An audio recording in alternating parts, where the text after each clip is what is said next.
This is Agriculture Today, and I'm Shelby Varner with the K-State Radio Network. Beginning today's show is Elliott Dennis, University of Nebraska at Lincoln livestock economist, as he discusses how the cattle market has moved, a JBS strike update, imports, and an emergency plan update. K-State's Bryan Rutter and Gustavo keep the show rolling as they explain tools available to producers to help interpret soil and plant tissue tests for fertilizer recommendations. Joe Gerken, K-State Fisheries and Aquatics Extension Specialist, ends today's show as he describes how spring rain showers have an impact on water sources and aquatic life. That and more is coming up ahead.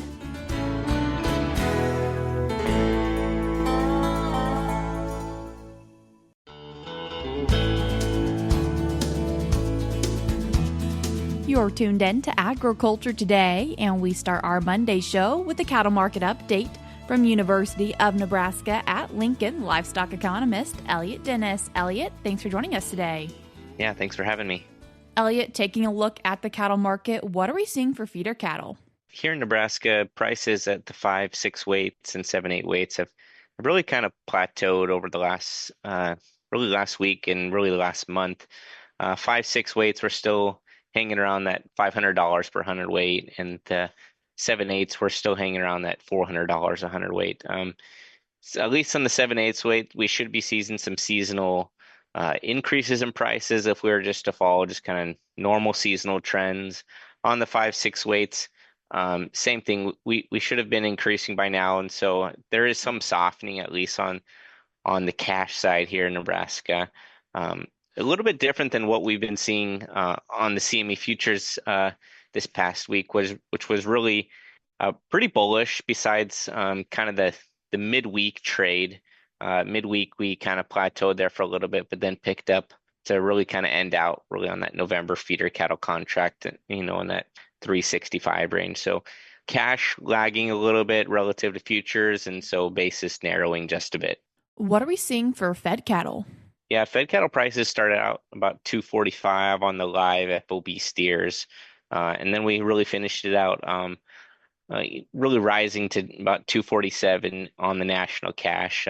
Middle of the week was kind of mixed, and prices kind of continue to rise there on at least on the cash market. We're still seeing this south premium to north cattle as we still have the border closure and really just tight cattle down there.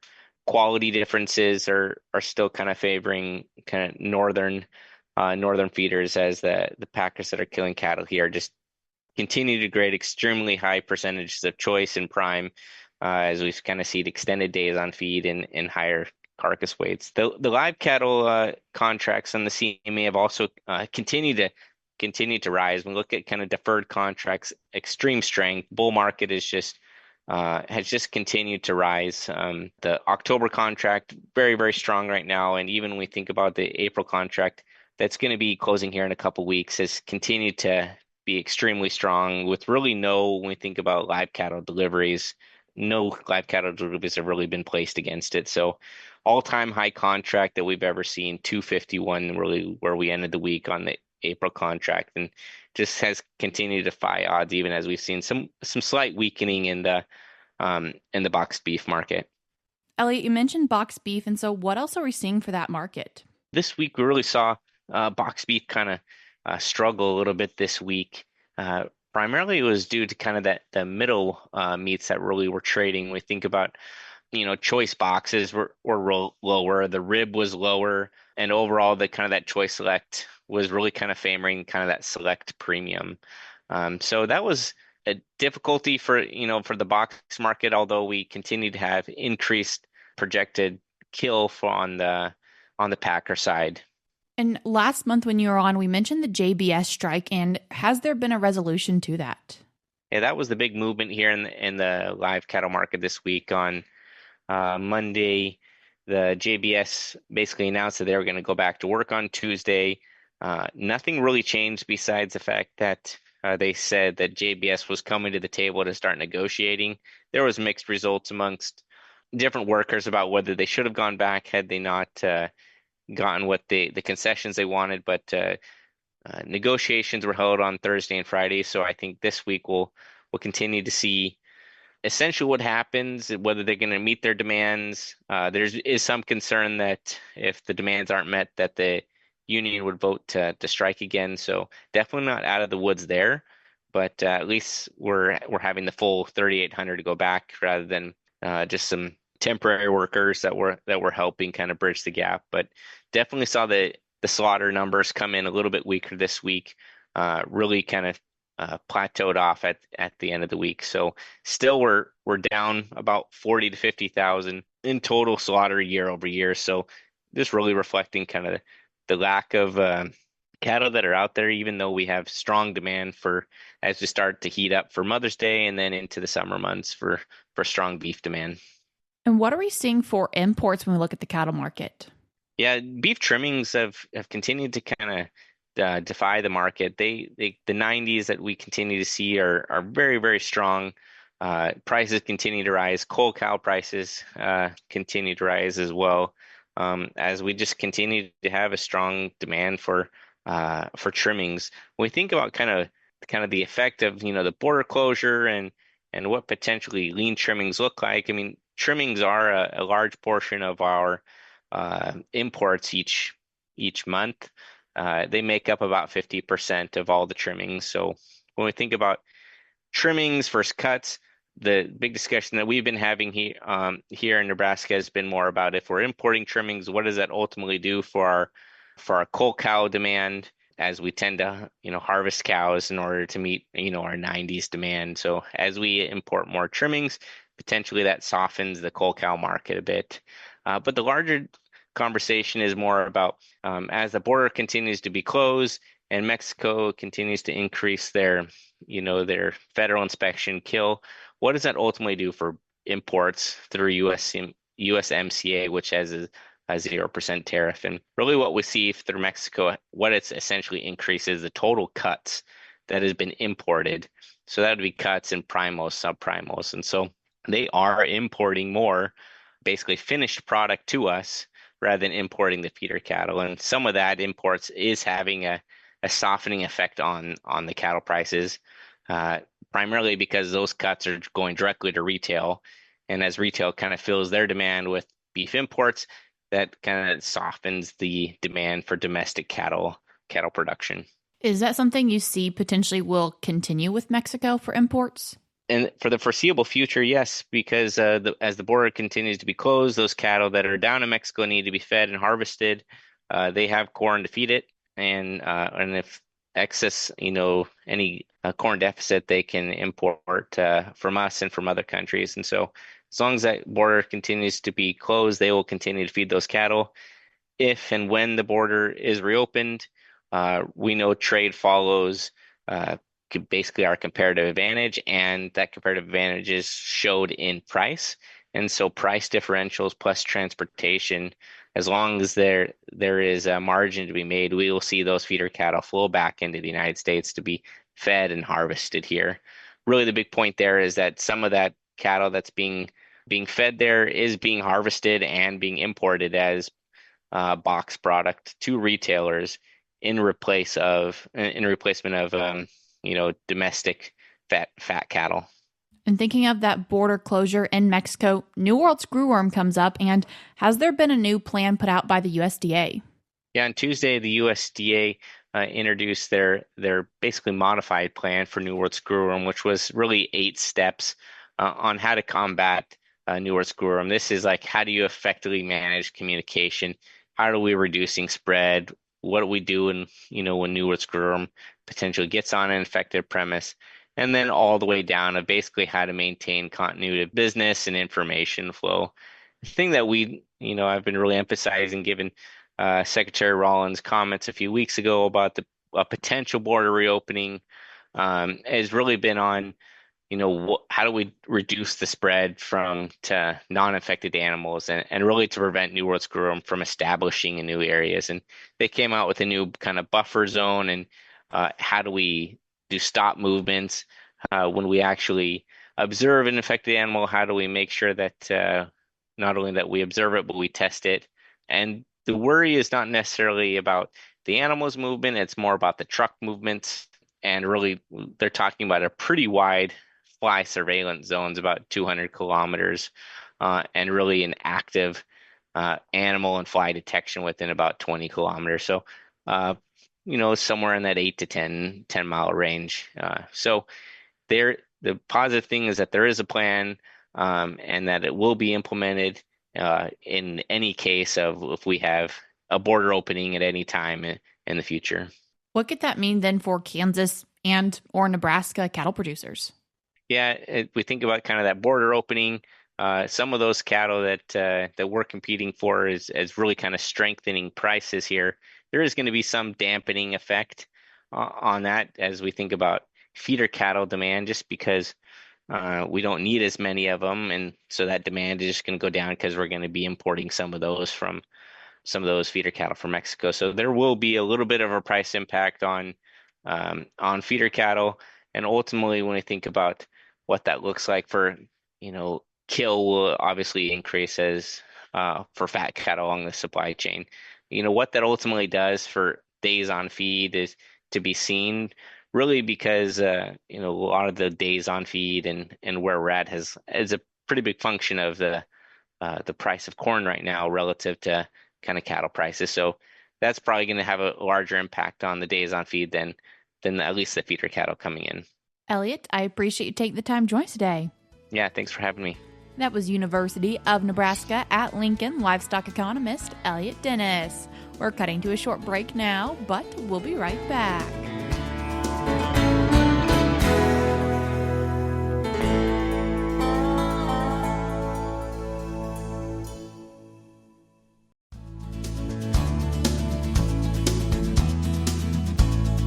You're tuned in to Agriculture Today, and we continue our show discussing tools that can be used for interpreting results from soil and plant tissue tests with K-State Soil Testing Lab Manager Bryan Rutter and PhD candidate in the Department of Agronomy at K-State, Gustavo Roa. Bryan, Gustavo, I appreciate you both taking the time to join us today. Thanks for having us. Bryan, for these tools that you guys created, why is this something you took the time to do? Well, so with the K-State Soil Testing Lab, we get a lot of samples from extension offices and producers across the state. And as part of that, we also have a lot of people that will be asking questions about how do I interpret these numbers? Is my pH high enough, or is it too high? Is it too low? And then what do I do with that number afterwards? And a lot of times we're trying to figure out, do we need to apply a lime or a fertilizer or some sort of soil amendment to improve crop growth? And that can be, there's a lot of information that goes into that decision and how to calculate this or that or the other thing. And K-State does have some publications that can help make those decisions, but even just reading through those sometimes can be a pretty big ask, and there's a fair amount of math and arithmetic that goes into ultimately calculating how much fertilizer should I apply for my brome field, for example. And so what we've done is we basically took what's published from K-State in our soil test interpretation fact sheets and kind of implemented that into different programs where all you have to do, hopefully, is kind of add your soil test data. What are you trying to grow? How are you growing it? Is it irrigated, not irrigated? Is it tilled? Is it not tilled? Provide some context to that soil test data, and then it can do a lot of the math for you. One of those tools being the fertilizer recommendation tool, and what data or information do producers have to provide into that tool to get some results? Well, so the most important part is probably going to be your soil test data. It doesn't necessarily have to come from the lab here. There's other commercial labs that you can certainly get a soil test through, but you need to have that soil test data, so some soil test results.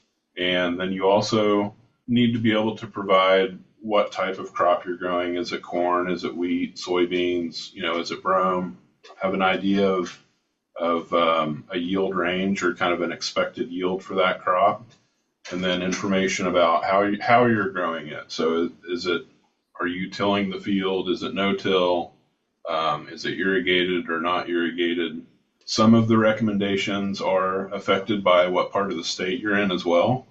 And so sometimes it can be a little bit different. Your lime recommendation may be a little bit different in southeast Kansas than it would be in west Kansas.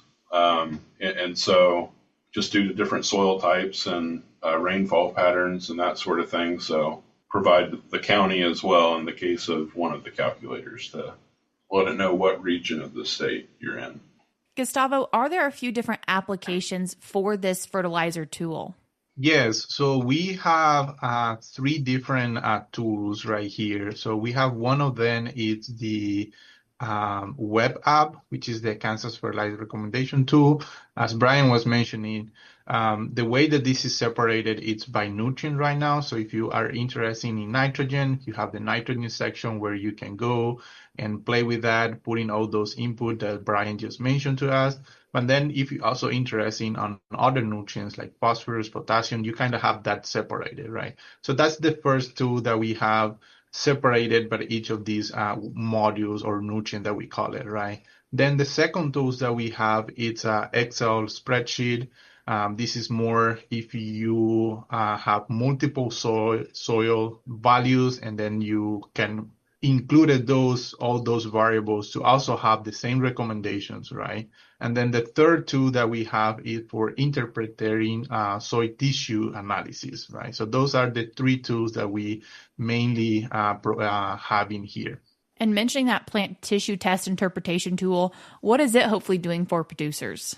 This tool is a little bit different than the soil tool because it's kind of answering a different question of a lot of times it's a case where maybe your corn doesn't look right in the field and you're trying to diagnose something that's going on. Then a lot of times people they'll go talk to their county extension office and get some help to figure out what to do. But ultimately that will result in somebody going back out to the field, getting a tissue sample, submitting it to the lab, and then trying to figure out, okay, I have these numbers for my nitrogen, phosphorus, potassium values. What does that mean? Does it mean that potassium is deficient in the plant? How do I know? And so that's kind of what that tool is for. It's not necessarily going to give you a fertilizer recommendation, but it can help diagnose problems in the middle of the season maybe. So you can help kind of figure out, what am I looking at? Why does my corn look like this? Or why does my wheat look like this? Just to add to that, on the plant tissue test interpretation, as Bryan was mentioning, so the idea for this is you get that value and then you plug those value and you can visually saw if you are like outside that range, if you are lower to that range, or if you are on that sufficiency range, what we call it. So it's more like for more intuitive than look into a table and try to compare with your result so you can have that visually see there more clearly. And I would say this one is a little bit even harder because if you're trying to do it yourself, you may have to look all over the place to find a sufficiency range for this crop, and it won't have it for soybeans, won't have it for cotton. Growth stage is important, and so maybe it has it for corn at silking, but it doesn't have it at B6. And so then you have to go try to find a different. So what we're trying to do here is we're trying to take a lot of these published values and put them in one place. So you don't have to try to hunt as much, trying to make it a little easier at least. For growers who are wanting to use these tools, do you have recommendations on what devices maybe they should use to be the most efficient? There's 2 tools for fertilizer recommendations. One of them is an Excel-based program, as Gustavo mentioned. This one is more convenient if you have soil test data from multiple samples, and if you have a lot of tests with those samples. This is a pretty good tool to use, but it does require a laptop, a decent enough internet connection to download the Excel program. So it may not be the most convenient if you're driving around in a pickup and all you have is a tablet or a phone. Then you would want to use the web-based application, which should be a lot more user-friendly for that situation. Now there, you're kind of looking at, like Gustavo said, you're looking at nitrogen. well, maybe you have soil test data for other nutrients as well, not just nitrogen, but you can kind of look at it one sample at a time and one nutrient at a time. And so if you had a lot of soil test data for different fields, that's where the Excel program would be more helpful probably. Why would you really encourage growers to take a look at using these tools? That's a good question. We do have, we try to have help in the soil testing lab. I always try to be available to answer questions, and that's part of my job with the lab is to help answer questions that growers may have. But there's only one of me, and there's a lot of growers, and some people, this can help kind of really, I think it can give you a pretty good understanding of where did your fertility recommendation come from you don't necessarily have to sit on the phone and talk to me about it. You can kind of plug your values into the spreadsheet, and you can kind of step through that process yourself and see how it's different for corn and for wheat, and not have to worry about getting necessarily the arithmetic wrong, the adding and subtracting and multiplying and all that sort of thing. Just to add to that, if you want to put it on one word, what Bryan just said, one of the things would be just consistency too, right? So if you want to be consistent with 1 year, then to another, like make sure you are doing those right calculations. So the tool would be like a easy way to track that, be consistent on that calculation on it. What is the best way for people to be able to find these tools? I think so they're all available from the Soil Testing Lab's webpage, and that's probably the easiest way, is to Google K-State soil testing or something along those lines, and there's a tab there on the webpage that has links to all of them. It's probably the easiest way. Bryan, Gustavo, I appreciate you both taking the time to join us today. Thank you for having me. Thank you for having me. Yep.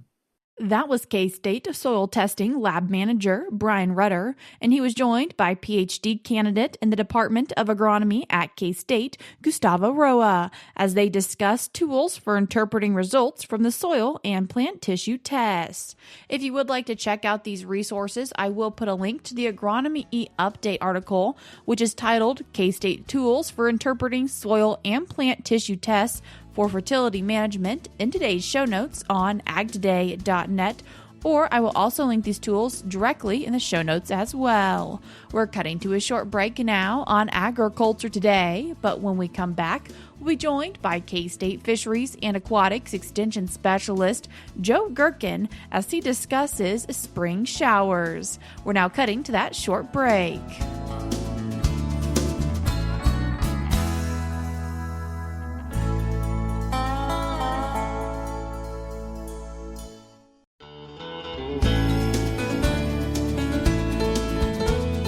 You're tuned in to Agriculture Today, and we conclude our Monday show hearing from K-State Fisheries and Aquatics Extension Specialist Joe Gerken. Joe, thanks for joining us today. Thanks for having me back. Joe, wanting to talk about spring showers today, and mentioned that we'd be talking about flashiness. And what does that mean for spring showers and aquatic life? Yeah, so this is the time of year where we're starting to get a lot of spring showers. And when that rain shows up, creeks and springs, they go from not having much water to having a lot of water really quickly. But then after that water drains out, after the rain stops, those creeks and streams drop down pretty quickly. And so that rise and fall, how quickly that happens is called flashiness, or how flashy your stream is. And so we tend to see lots of events this time of year where streams are going from a little bit of water to a lot of water, back down to not that much water. And so that change can have a lot of impacts for wildlife, and I thought we'd chat about that today. And what are some of those impacts for wildlife, and what causes them? One of the things that happens is, this can change the temperature of the water that we see in these systems. And so we're getting rainwater input, and the water that's in the ponds has been cool a lot of times. And so that can change the temperature. When we see things like that happen, you can see invertebrates start to emerge. And those vertebrates are going to serve as kind of a food source for a lot of the fish and other animals that are found in that system. So invertebrates do this really cool thing where they live a lot of their juvenile stage in water, and then they metamorphose just like a butterfly would and turn into an adult. and that adult leaves the water and flies around, and they find another place to oftentimes mate and then lay their eggs back in water source again. And so mosquitoes, mayflies are some good examples, animals that have that life cycle where they grow up in the water and then have that adult stage in terrestrial system. And so all of that can relate back to how much flow we have and the water temperature related to that flashiness. Does that flashiness impact fish activity or the fish life cycle? Yeah, so the same thing's going to happen there. So fish are cold-blooded too, and so they start to be more active. And it's not just the flashiness. We're warming up our temperatures throughout the day. The sun is shining a little bit longer. All of that factors into the temperature, and that's going to increase the fish activity. And then the access to those invertebrates. So those fish can also, they have more invertebrates that are hatching. There's more food available to them. They start to be more active and feed quite a bit more, and we start to see things like spawning runs. And so we're seeing spawning runs right now in crappie and walleye and fish like that, and that's about to be followed up with some other species in the next month or so, like bass and bluegill that we see in many of our ponds. So it's an exciting time of year to be a critter living in some water. Does this spring precipitation have any impacts for runoff or sediment movement for aquatic life? When we talk about watershed management and runoff, we tend to think about water moving over the watershed and moving into these streams and eventually into ponds. But it's not just the water that's moving. And so that water has energy. It's picking up nutrients, any fertilizer, phosphorus, nitrogen that may be on the watershed landscape. It's also picking up sediment and washing that throughout the aquatic systems. And so those types of things can have really big impacts, and things like the nutrients can lead to excessive plant growth over the next few months as water temperatures continue to warm up. Things like sediment can lead to murkier water. We would call that turbid water. If it gets really turbid, it can block out enough sunlight that you lose primary productivity. The water moving through the watershed can have all kinds of impacts that a lot of times we don't think about, but really impactful, and it can be really important to consider when managing your pond or your stream. Have there ever been cases of lightning striking a pond and killing the aquatic life in it? Yeah, so most of the aquatic life is protected from that. And so it definitely can. We see that with wildlife happen fairly often. Most of the animals in the pond are protected from that. So just like you'd be protected if you were in your car, they're kind of protected from the risk of being electrocuted. But that doesn't mean it doesn't happen. Lightning striking wildlife is something that definitely happens, and something to be, I guess, aware of if you're out during a thunderstorm. Joe, I appreciate taking the time to join us today. Thanks for having me. That was K-State Fisheries and Aquatics Extension Specialist Joe Gerken. That's all we have for you today on Agriculture Today, but we'll be back with more for you tomorrow.